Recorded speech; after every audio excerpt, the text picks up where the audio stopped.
새카만 절망이 눈앞을 가렸다. 아니, 눈을 감고 있는 건가? 눈꺼풀이 천근만근 무거워 떠지지 않았다. 마지막으로 기억나는 건 하늘씨, 정신 차려요. 절규처럼 외치던 남편 지훈의 목소리와 귓가를 때리던 요란한 사이렌 소리, 그리고 코를 찌르던 병원 특유의 소독약 냄새. 아, 나 쓰러졌었지. 중요한 프로젝트 발표를 끝내자마자 온몸이 축 늘어지는 느낌과 함께 어딘가로 한없이 빨려 들어가는 듯했다. 마치 깊은 물속으로 가라앉는 것처럼. 그때였다. 갑자기 온몸이 깃털처럼 가벼워지며 위로 떠오르는 느낌이 들었다. 동시에 눈앞이 환해지며 흐릿했던 의식이 또렷해졌다. 여긴 어디지? 눈을 뜨자 믿을 수 없는 광경이 펼쳐졌다. 내 몸이 수술대 위에 누워있는 것이 보였다. 창백한 얼굴, 힘없이 늘어진 팔다리. 낯설었다. 매일 거울로 보던 내 모습인데도 마치 처음 보는 사람처럼 생경했다. 수술 가운을 입은 의료진들이 분주하게 움직이고 있었다. 쨍한 무영등 아래 그들의 얼굴에는 긴장감이 역력했다. 누군가 다급하게 외쳤다. 혈압 떨어집니다. 제세동기 준비. 나는 수술실 천장 한 구석에 떠 있었다. 마치 유령이라도 된 것처럼. 믿기지 않았지만 인정할 수밖에 없었다. 이게 바로 사람들이 말하는 유체 이탈인가? 그렇다면 나는 죽어가고 있는 건가? 공포감이 엄습했지만 이상하게도 몸은 평온했다. 오히려 오랜 시간 나를 짓누르던 만성적인 피로감과 스트레스가 사라진 듯했다. 아래를 내려다보았다. 내 몸뚱어리는 저렇게 축 늘어져 있는데 내 의식은 왜 이토록 명료한 걸까? 문득 남편 지훈과 딸 별이가 떠올랐다. 지금쯤 밖에서 초조하게 기다리고 있겠지. 특히 7살 배기 우리 별이 얼마나 놀라고 무서워할까. 엄마 바빠 미안해라는 말을 입에 달고 살았던 지난 날들이 주마등처럼 스쳐 지나갔다. 워커홀릭 웹툰 PD 이하늘. 성공을 위해 앞만 보고 달려왔지만 정작 가장 소중한 것들을 놓치고 있었던 건 아닐까. 후회가 물밀듯이 밀려왔다. 안 돼. 이렇게 끝낼 수는 없어. 별이 곁으로 지훈 씨 곁으로 돌아가야 해. 간절한 마음이 통했을까. 내 몸이 저절로 움직이기 시작했다. 아니 움직인다기보다는 어딘가로 이끌리는 느낌이었다. 수술실 벽을 아무런 저항 없이 통과했다. 차가운 금속의 느낌도 단단한 벽의 질감도 느껴지지 않았다. 마치 공기 중을 떠다니는 한 점 먼지처럼. 복도는 싸늘했다. 하얀 벽, 하얀 천장, 하얀 바닥. 온통 하얀색뿐인 공간은 죽음의 색처럼 느껴져 섬뜩했다. 그때 저만치 앞에서 누군가 다급하게 뛰어오고 있었다. 수술실에서 흔히 보는 초록색 수술복이나 흰 가운이 아니었다. 말쑥한 정장 차림의 젊은 남자였다. 왠지 모르게 낯이 익었다. 그는 초조한 얼굴로 연신 손목시계를 확인하며 수술실 쪽으로 달려오고 있었다. 늦으면 안 돼. 제발 환자분 조금만 더 버텨주세요. 그의 불안한 생각이 마치 내 생각인 것처럼 머릿속에 울렸다. 어떻게 된 일이지? 다른 사람의 생각이 들리다니. 혼란스러웠지만 그의 간절함이 고스란히 느껴졌다. 그는 나와 스쳐 지나갔지만 나를 보지 못하는 듯했다. 곧이어 굳게 닫힌 수술실 문 안으로 사라졌다. 나는 계속해서 복도를 따라 흘러갔다. 어딘가 익숙한 길. 얼마 지나지 않아 수술실 앞 대기 공간이 나타났다. 저기 구석 소파에 지훈 씨가 고개를 숙인 채 앉아 있었다. 그의 옆에는 작은 별이가 두 손을 꼭 모은 채 울먹이고 있었다. 아빠, 엄마 괜찮은 거지? 응? 별이가 말 잘 들을게. 엄마 안 아프게 해주세요. 네? 별이의 가녀린 목소리가 심장을 후벼 팠다. 눈물이 왈칵 쏟아질 것 같았지만 유령이 된 나에게는 눈물조차 허락되지 않는 듯했다. 지훈 씨는 말없이 별이의 어깨를 감싸 안았다. 그의 등은 세상 모든 짐을 짊어진 것처럼 무거워 보였다. 그들에게 다가가고 싶었다. 괜찮다고, 나 여기 있다고 말해주고 싶었다. 하지만 내 목소리는 그들에게 닿지 않았다. 마치 다른 차원에 존재하는 것처럼. 그 순간 또다시 이상한 힘이 나를 잡아끌었다. 이번에는 위쪽이었다. 몸이 솜털처럼 떠올라 천장을 통과하고 병원 건물을 빠져나왔다. 눈 깜짝할 사이에 나는 서울의 밤하늘 한가운데에 떠 있었다. 발 아래로는 팬데믹으로 인해 불빛이 드문드문한 도시의 야경이 펼쳐져 있었다.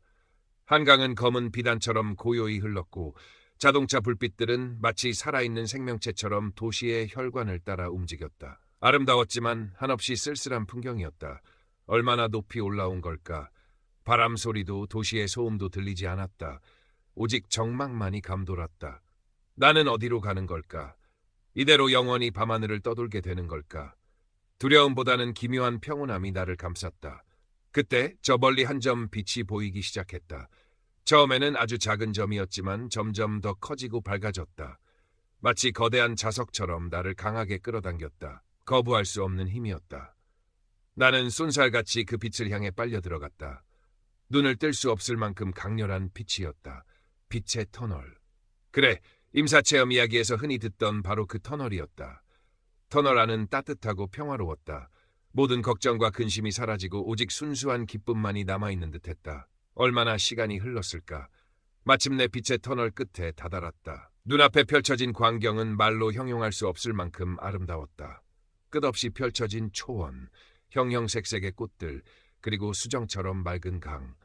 모든 것이 스스로 빛을 내는 듯 영롱하게 반짝였다.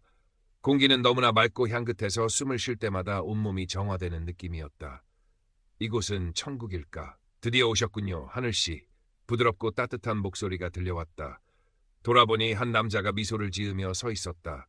옥색 두루마기를 현대적으로 재해석한 듯한 옷차림에 길게 묶은 머리가 단정해 보였다.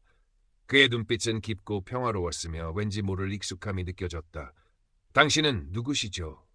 저는 수호라고 합니다. 당신을 안내할 사람이지요. 수호. 그의 이름처럼 그는 나를 지켜주고 이끌어줄 존재인 것 같았다. 수호는 나를 데리고 강가로 향했다. 강물은 햇살에 반짝이며 노래하듯 흘렀다. 강 건너편에는 희미하게 몇몇 사람들의 형상이 보였다. 그리운 얼굴들이었다. 할머니! 가장 먼저 눈에 들어온 것은 돌아가신 할머니였다. 어린 시절 바쁜 부모님을 대신해 나를 따뜻하게 보듬어 주셨던 할머니. 할머니는 예전 모습 그대로 인자한 미소를 지으며 나를 향해 손짓하고 계셨다. 눈물이 왈칵 쏟아졌다. 이번에는 유령이 아니었다. 나는 분명히 존재했고 감정을 느끼고 있었다. 할머니 곁에는 젊은 시절의 아버지와 사고로 일찍 세상을 떠난 내 유일한 오빠도 있었다. 모두 평화로운 얼굴로 나를 바라보고 있었다. 마치 오랜 여행에서 돌아온 가족을 맞이하듯. 그들에게 달려가고 싶었다. 하지만 수호가 부드럽게 내 팔을 잡았다. 아직은 때가 아닙니다. 먼저 가야 할 곳이 있어요. 수호는 나를 데리고 강물을 따라 한참을 걸었다. 주변 풍경은 계속해서 아름답게 변해갔다. 어느덧 우리는 거대한 고목나무 앞에 다다랐다. 나무는 하늘을 들을 듯 웅장했고 그 안쪽은 마치 도서관처럼 꾸며져 있었다. 셀 수 없이 많은 책들이 꽂힌 책장들이 끝없이 이어져 있었고 중앙에는 커다란 스크린 같은 것이 놓여 있었다. 여기는 생명의 도서관입니다. 당신의 삶이 기록된 곳이지요. 수호의 말이 끝나자마자 스크린에 영상이 나타나기 시작했다. 나의 탄생부터 지금까지의 모든 순간들이 파노라마처럼 펼쳐졌다. 잊고 지냈던 사소한 기억들, 기쁨과 슬픔의 순간들, 그리고 후회로 가득한 장면들. 특히 일에 몰두하느라 가족에게 소홀했던 순간들이 나올 때는 가슴이 미어지는 듯했다. 별이의 유치원 발표의 날, 중요한 회의 때문에 가지 못했던 일, 지훈 씨가 힘든 일이 있어 위로받고 싶어 할 때 바쁘다는 핑계로 그의 말을 제대로 들어주지 않았던 일, 그들의 실망한 표정, 상처받은 눈빛이 고스란히 느껴졌다. 마치 내가 그들이 된 것처럼 그들의 아픔이 내 아픔으로 전해져 왔다. 눈물은 멈추지 않고 흘러내렸다. 나는 그저 한 명의 이기적인 워커홀릭이었을 뿐이었다. 성공이라는 허울 좋은 목표 뒤에 숨어 정작 가장 소중한 것들을 외면하고 상처 입혔던 것이다. 영상이 모두 끝나자 수호가 조용히 입을 열었다.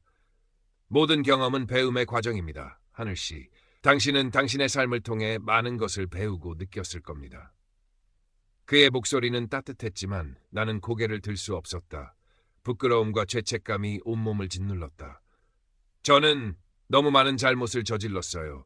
되돌릴 수 없는 시간들이 너무나 후회스러워요. 수호는 내 어깨에 가만히 손을 얹었다. 그의 손길에서 이상하게도 깊은 위로와 이해가 느껴졌다. 후회 또한 성장의 일부입니다. 중요한 것은 과거에 얽매이는 것이 아니라 과거를 통해 무엇을 배우고 앞으로 어떻게 살아갈 것인가 하는 점이지요. 그는 잠시 말을 멈추었다가 다시 입을 열었다. 그의 눈빛은 한층 더 깊어져 있었다. 이제 선택의 시간입니다, 하늘씨. 이곳 경계의 정원에서 영원한 평화를 누리며 머무를 수도 있고 아니면 당신이 왔던 세상으로 돌아가 새로운 기회를 맞이할 수도 있습니다. 돌아간다. 돌아갈 수 있다고? 하지만 이미 내 몸은 만약 돌아가기로 선택한다면 당신은 미래의 일부를 보게 될 것입니다. 어떤 것들은 이미 정해진 운명이지만 또 어떤 것들은 당신의 자유의지에 따라 바뀔 수도 있습니다. 나는 혼란스러웠다. 이곳은 너무나 평화롭고 아름다웠다. 모든 고통과 번뇌가 사라진 곳. 할머니와 사랑하는 가족들이 있는 곳. 하지만 별이, 내 어린 딸, 엄마 없이 홀로 남겨질 별이를 생각하니 가슴이 미어졌다. 그리고 지훈 씨, 나 없이는 제대로 끼니도 챙겨 먹지 못하는 사람, 그들을 두고 차마 이곳에 머무를 수는 없었다. 그때였다. 어디선가 별이의 목소리가 들려왔다. 아주 작고 희미했지만 분명히 별이의 목소리였다. 엄마, 엄마, 돌아와. 내가 잘못했어. 엄마 없으면 안 돼. 흑. 울음 섞인 아이의 간절한 기도가 마치 빛의 줄기처럼 나에게 다가오는 것이 느껴졌다. 그 빛은 따뜻하고 부드러웠으며 내 영혼을 어루만지는 듯했다.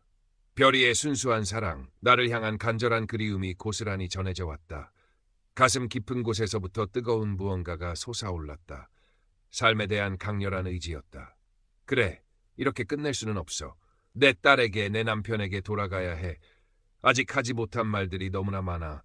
미안하다고, 사랑한다고, 고맙다고 말해야 해. 나는 결연한 눈빛으로 수호를 바라보았다. 돌아가겠습니다. 제 가족 곁으로. 수호는 부드럽게 미소 지었다. 그의 미소는 마치 모든 것을 알고 있다는 듯, 모든 것을 이해한다는 듯 깊고 평온했다. 용감한 선택입니다, 하늘씨. 당신의 삶은 아직 끝나지 않았습니다. 돌아가면 이 모든 것이 꿈처럼 느껴질 수도 있지만 당신은 이 경험이 진짜였음을 알게 될 증거를 얻을 것입니다. 그리고 잊지 마십시오. 당신이 여기서 배운 것들을 미래의 당신은 과거의 당신에게 늘 감사하고 있을 겁니다. 미래의 내가 과거의 나에게 감사한다? 그 말의 의미를 채 헤아리기도 전에 수호의 모습이 점차 흐릿해지기 시작했다. 주변의 아름다운 풍경도 함께 희미해져 갔다. 다시 한번 강렬한 빛이 나를 감쌌고 나는 정신을 잃었다. 얼마나 시간이 흘렀을까. 희미한 인기척과 함께 코끝을 간지럽히는 익숙한 소독약 냄새에 천천히 눈을 떴다. 눈앞에는 하얀 병실 천장이 보였다. 아직 모든 것이 흐릿했지만 살아있다는 감각이 온몸으로 느껴졌다. 하늘아! 하늘아! 정신이 들어? 적세한 얼굴의 지훈 씨가 내 손을 꼭 잡은 채 울먹이고 있었다. 그의 눈가에는 깊은 피로와 안도감이 뒤섞여 있었다. 지훈 씨 목소리가 제대로 나오지 않았다. 하지만 그를 보자마자 안심이 되었다. 나는 돌아온 것이다. 수술은 기적적으로 성공했다고 했다. 며칠 동안 나는 의식불명 상태였다고 한다. 그동안 지훈 씨는 한숨도 자지 못하고 내 곁을 지켰다고. 그리고 우리 별이는 매일 밤 엄마를 위해 기도했다고. 임사 체험의 기억은 마치 한바탕 긴 꿈을 꾼 것처럼 아득하면서도 동시에 너무나 생생하게 남아있었다. 수호의 모습, 할머니의 미소, 생명의 도서관에서 보았던 내 삶의 기록들, 그리고 별이의 간절한 기도. 그 모든 것이 단순한 꿈이나 환상이 아니었음을 직감적으로 알 수 있었다. 몸은 아직 회복 중이었지만 마음은 이전과 비교할 수 없을 만큼 평온했다. 늘 나를 짓누르던 일에 대한 강박감, 미래에 대한 불안감이 거짓말처럼 사라져 있었다. 그 대신 감사와 사랑의 감정이 가슴속을 가득 채웠다. 나는 지훈 씨의 손을 마주잡고 처음으로 진심을 담아 말했다. 미안해, 지훈 씨. 그리고 사랑해. 고마워. 내 곁에 있어줘서. 지훈 씨는 아무 말 없이 그저 내 손을 더욱 꽉 잡을 뿐이었다. 그의 눈가에 다시금 눈물이 맺혔다. 퇴원 후 나는 완전히 다른 사람이 되어 있었다. 삶의 우선순위가 바뀌었고 세상을 바라보는 시선도 달라졌다. 일에 대한 욕심을 내려놓고 가족과 함께하는 시간을 무엇보다 소중히 여겼다. 별이와 함께 그림을 그리고 동화책을 읽어주고 시시콜콜한 이야기를 나누는 평범한 일상이 그 무엇과도 바꿀 수 없는 행복임을 깨달았다. 지훈 씨와도 이전보다 훨씬 더 깊고 솔직한 대화를 나누게 되었다. 그러던 어느 날 정기검진을 위해 병원을 찾았다. 복도를 걷고 있는데 맞은편에서 한 젊은 의사가 걸어오고 있었다. 순간 심장이 멎는 듯했다. 그였다. 임사체험 중 복도에서 보았던 평상복 차림으로 급하게 수술실로 향하던 바로 그 의사. 나는 떨리는 목소리로 그를 불렀다. 저 선생님. 그는 의아한 표정으로 나를 돌아보았다. 네, 저를 아십니까? 혹시 몇 달 전 제 응급수술에 참여하셨던 김민준 선생님 아니신가요? 김민준 의사는 잠시 기억을 더듬는 듯 하더니 이내 아! 하는 표정을 지었다. 아, 이 안을 환자분이시군요.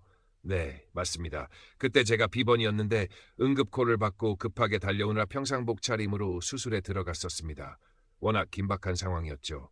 그의 말을 듣는 순간 온몸에 전율이 흘렀다. 수호의 말대로 나는 증거를 얻은 것이다. 이 모든 경험이 단순한 꿈이나 환상이 아니었음을. 나는 김민준 의사에게 떨리는 목소리로 임사 체험 중에 그를 보았던 이야기를 간략하게 털어놓았다. 그는 처음에는 믿기 어렵다는 표정이었지만 내 이야기가 자신이 겪었던 상황과 정확히 일치하자 놀라움을 감추지 못했다. 그날 저녁 나는 지훈 씨에게 김민준 의사와의 일을 이야기했다. 지훈 씨는 한동안 아무 말도 하지 못했다. 하지만 그의 눈빛은 더 이상 회의적이거나 불안해 보이지 않았다. 오히려 경이로움과 함께 아내의 특별한 경험을 조금씩 받아들이는 듯한 모습이었다. 시간이 흘러 팬데믹 상황은 점차 안정을 찾아갔지만 내 삶은 이전과는 완전히 다른 궤도로 들어서 있었다. 나는 더 이상 과거의 워커홀릭 이하늘이 아니었다. 매 순간의 소중함을 느끼고 주변 사람들에게 작은 친절을 베풀며 감사하는 마음으로 하루하루를 살아갔다. 문득 임사 체험 중 수호가 했던 말이 떠올랐다. 미래의 당신은 과거의 당신에게 늘 감사하고 있을 겁니다. 이제야 그 말의 의미를 어렴풋이 알 것 같았다. 그때의 고통스러운 경험이 있었기에 지금의 내가 존재할 수 있었다. 그리고 지금의 나는 과거에 아팠던 나를 따뜻하게 안아줄 수 있을 만큼 성장해 있었다. 어느 맑은 가을날 나는 창가에 앉아 조용히 글을 쓰기 시작했다. 나의 특별한 경험, 그리고 그 경험을 통해 얻은 깨달음에 대한 이야기였다. 누군가에게 작은 위로와 희망을 줄 수 있기를 바라면서 햇살이 따스하게 내리쬐는 창밖으로 남편 지훈과 딸 별이가 공원에서 즐겁게 웃고 있는 모습이 보였다. 나는 가만히 미소 지었다. 나의 영적 여정은 아직 끝나지 않았지만 그 길 위에서 나는 더 이상 외롭거나 두렵지 않았다. 사랑하는 가족과 함께 매 순간을 감사하며 살아갈 것이다. 그것이 바로 내가 돌아온 이유이니까.